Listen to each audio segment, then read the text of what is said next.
Hello everyone, my name is Christian Eschbach, and welcome to another one of my album reviews. Alright, so we are going to be talking about Greta Van Fleet Starcatcher today. Brand new album. I didn't even realize it was coming out.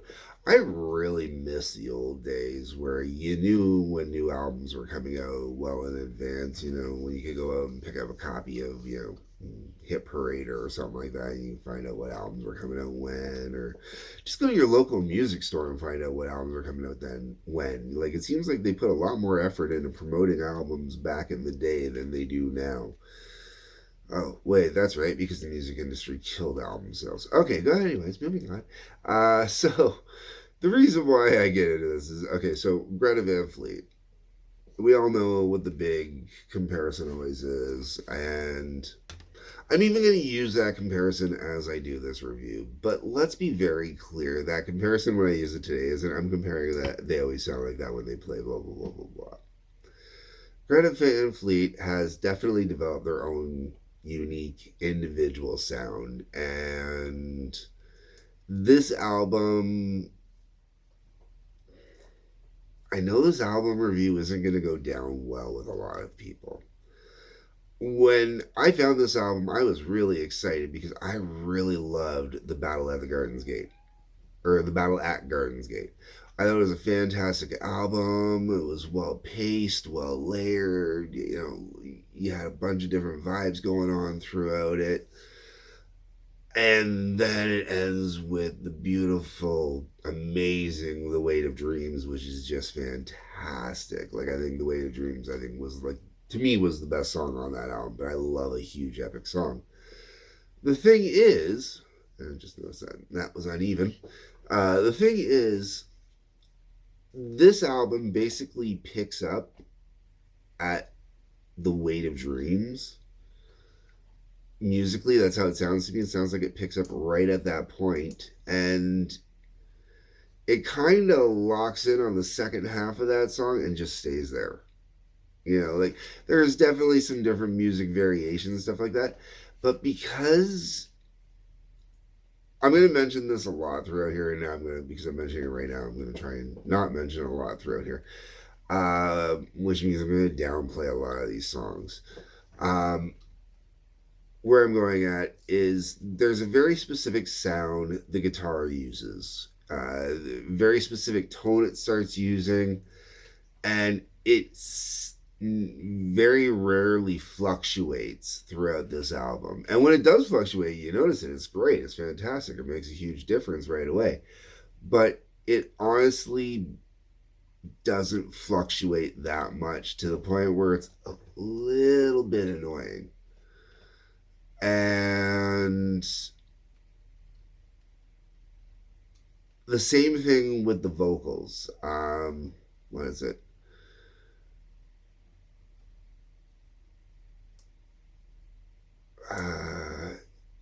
Joshua Kiszka. His vocal style, I affectionately refer to it as being very goat-like, but goat-like in a goat singing in a ballroom, or Stevie Nicks singing in a ballroom. And yes, that's where I got the joke from, was South Park with the goat with Stevie Nicks. That's what it made me think of here with Joshua. And I'm not making fun of it.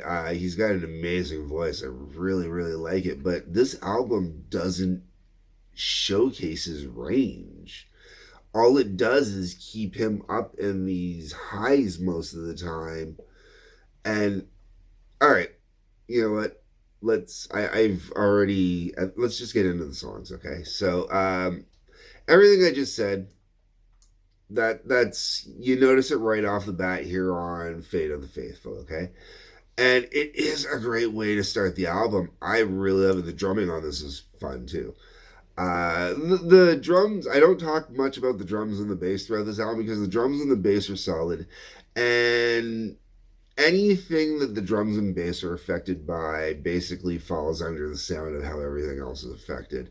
The ballroom sound, where they always sound like they're in an open empty ballroom.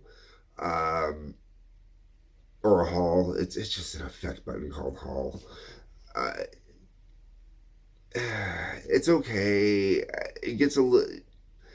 After a while, it's too much, and that's the thing with the previous albums. That wasn't on every song. That didn't happen all the time. Yes, it's part of their unique sound, but it doesn't happen all the time. They weren't overly relying on it. Here, it's become a problem. Um, But on the first track, Fate of the Faithful, it's great because it sounds like it's a perfect continuation from where it left off. The problem is it doesn't really stop. Okay, Waited All Your Life. After 4 albums, like I was saying, it's safe to say they have a format. The problem is this is on this album. You start noticing on track 2 that there is a bit of a cookie cutter formula that Greta Van Fleet uses. A very and this album gets really bad for it, where there's very much a cookie cutter formula, and it's not cookie cutter in the traditional pop sense, but it's a formula that they use basically on most of their songs. um, Even with the way that the vocals are presented, it's very formulaic the whole way through, where you notice it's like, all right, we're gonna sing it normalish, normalish, normalish, and going high, staying high, bunch of haws and ohs and wails and ha. We'll come back down a little bit. Okay, we'll sing, we'll sing. You know, sorry about all the noise. My cats decided of all times to play. They're gonna play down here while I'm recording, and not where you can see them, just where you can maybe hear them. Okay. After that, we get into the Falling Sky. This one starts off with a lot of promise. Starts off as like, okay, this is gonna be a really okay. We got something different going on, and then slips back into the formula again. Sacred the Thread. At this point, you realize it's the guitar tone and the vocals that kind of make everything all sound the same, which is what I was talking about in the beginning. But it's, as the actual listener, when you're going through it, at this point, you really kind of notice that.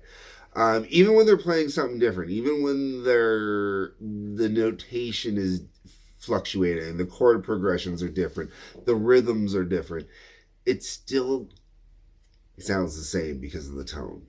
Like there's no difference. Like it's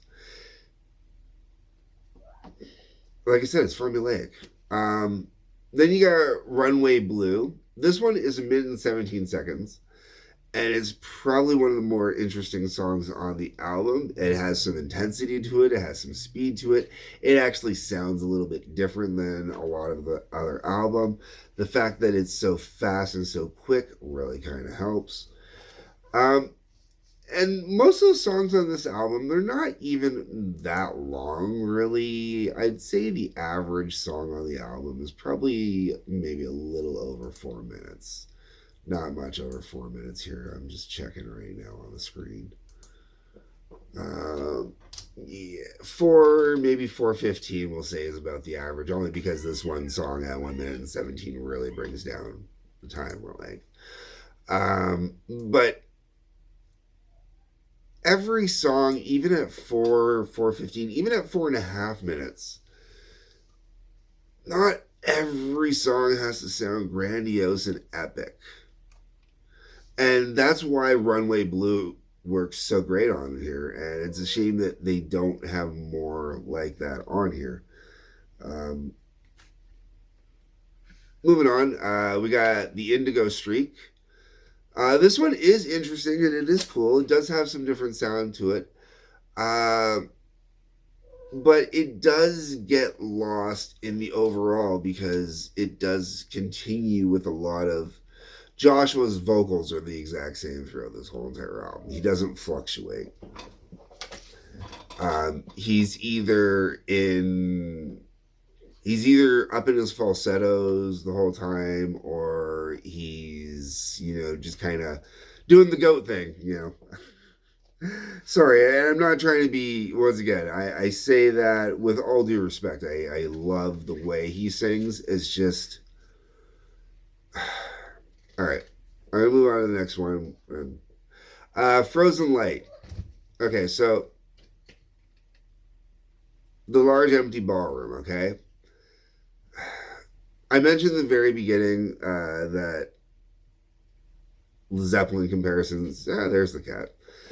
Zeppelin comparisons are unavoidable when it comes to Greta Van Fleet. But in this particular case, here's where I'm going to go with, all right? Robert Plant doesn't sing every song like it's Stairway to Heaven. Okay? If you go back to listen to Led Zeppelin 4, you can hear 4 or 5 distinct styles in which he's singing in. Like there's the way, like Rock and Roll Black Dog, similar. Stairway is Stairway. Going to California shares a few kind of similar parts to Stairway. So there's things you can compare, but not every song is sung like Stairway to Heaven.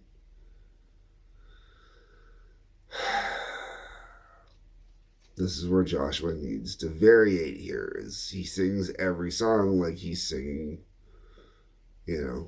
Stairway to Heaven, per se. And there's nothing wrong with singing Stairway to Heaven, but not every single time. Sorry, just no. All right. The Archer, great music. Great music. I really like it. They go more acoustic on this one. My only complaint is that one of there's certain things that Jacob Kiska, who is the lead guitarist, there's certain mannerisms or flavors or nuances that he uses continuously, and it feels like they're like little trademarky kind of methodology or riffs. Every guitarist has unique little things you can do where you can always pick out who it is playing by the way that they're playing. And in the case of Jacob, he really likes to do, I would hammer-ons and pull-offs would be what he's doing, but I would refer to it more as like he's kind of trilling, because he does the and he does that a lot through like every one of his songs. You can hear it quite a bit throughout there, and that's part of the formulaic on this album. Like, it really feels, I'll get to this. Let me get through the songs first. Okay, so then we got Meeting the Master. This one, I really wanted to enjoy this song, but with all the goat yodeling and cosmic ahs, I almost want to tap out and call it a day. Especially during the guitar solo. The song has this really great guitar solo. Let the guitar solo be the guitar solo. You don't have to sing over top of it. You don't have to make noise over top of it. You don't have to you just pack your ego up for 5 fucking seconds and let the guitar solo be the guitar solo. That, it really bugs me. Ozzy's bad for that too, where he has to make noise when the guitars are doing the solo. And just, let the fucking solo do the solo, man. Especially when you got a really good solo going down. And then the album finishes off with Farewell for Now, and it's another decent song, but at this point it just feels really basic. The album opens up really strong. Through the middle, it's kind of and then at the end, it should be really strong again, but I'm burnt out by the end because of how much of the same it's been. Okay, so I am at this point relying on Wikipedia for information. There is no production information in my copy here. Like when I pull up the book, it's got some beautiful photography in it. I really dig on the photography and the outfits and stuff like that. I think it's pretty cool. But there are no notes. No song credits, no lyrics. Once again, dig on the pictures. That's cool. but there's no production information. So I have to rely on good old wiki for this information.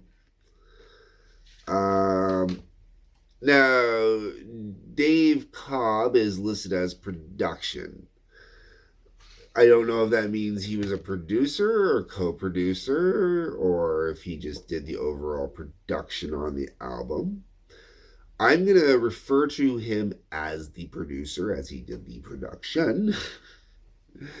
And he's got some good credits to his name here, but most of his big credits, like when I'm looking here, you got Chris Stapleton, Brandy Carlisle, John Prine, Sturgill Simpson, Jason Isabel, The Highway Women, Rival Sons.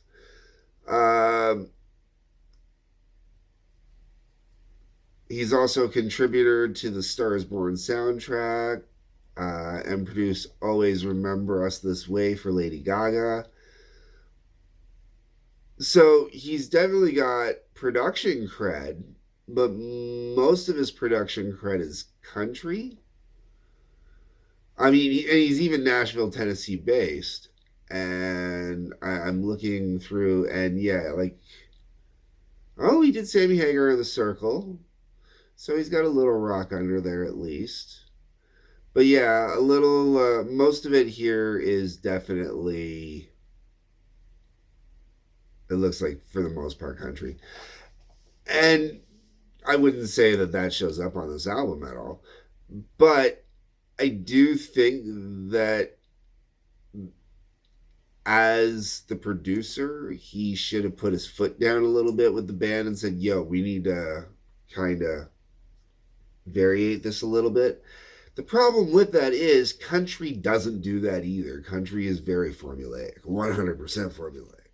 All right, so long story short, the producer should have put his foot down on this album and definitely said, yo, guys, we need to variate this up a little bit. And he didn't. The band just kind of fell into their pocket and stayed there with no fluctuation. And because of how little fluctuation there is and how repetitive a lot of stuff is, honestly, if I'm not going to give up on Greta Van Fleet. Let me be very clear. They release another album, I'm going to go out and buy the next album, and I'm really going to hope that, you know, there's some changes on the next album. But this particular album makes me want to say they peaked. They got nothing else to offer anymore. Because it really is the same. Using my own life as an example here, as I'm going to go close this out now. When I was playing in my band and the Howling Odyssey was up and running with the original band members, our lead guitarist / lead vocalist, Jay, he had this thing where every week when we'd get together and we'd start jamming and warming up, he'd always want to fucking play an A minor or A blues, one or the other, was basically the same fucking thing. And it would drive me and Drew up the wall because we had played it and played it and played it. And all he did was dick around the exact same way over top of it every time. And it was annoying and repetitive. And there was only so much you could do with it. It would drive us up the wall. To the point where, you know, like we'd actually just openly tease him to his face about it, you know. Or, you know, like we'd just flat say, okay, we're not doing that today. We're doing something else today. I don't care what, you know. And that's the problem, you know, with this album with Greta Van Fleet is you've got the guitarist doing the same thing over and over again. And the vocalist doing the same thing over and over again. And no one's telling them any differently. No one's saying, yo, guys, come on, fluctuate this up a little bit. Because over the course of an entire album, that's the problem, is there's no fluctuating it, you know? It just gets too much, too repetitive. Not inspired enough. All right, It's a COVID album. I'm gonna say it. I'm gonna call Starcatcher a COVID album. Anyways, folks, that's it. I've had it. You go ahead, flame away in the comments. I know every time I do Greta Van Fleet, man, it seems like people are not happy with what I say, and that's okay. Everybody's entitled to their own opinions, and you are allowed to like this album. I'm sure there are songs on this album that over the years are going to stick and I'm going to really like, and they might end up in mixes and stuff like that. But as of right now, not there. All right. Tell me what your thoughts are. That's what the comment section's for. Like button, subscribe button, bell for notifications. If you're on Rumble, the join and the follow button. There's a couple links below. One will take you to Patreon. One will take you to TWA, Trampoline Wrestling Association, which is another production I have going right now, which is why I've kind of been tied up with so much stuff.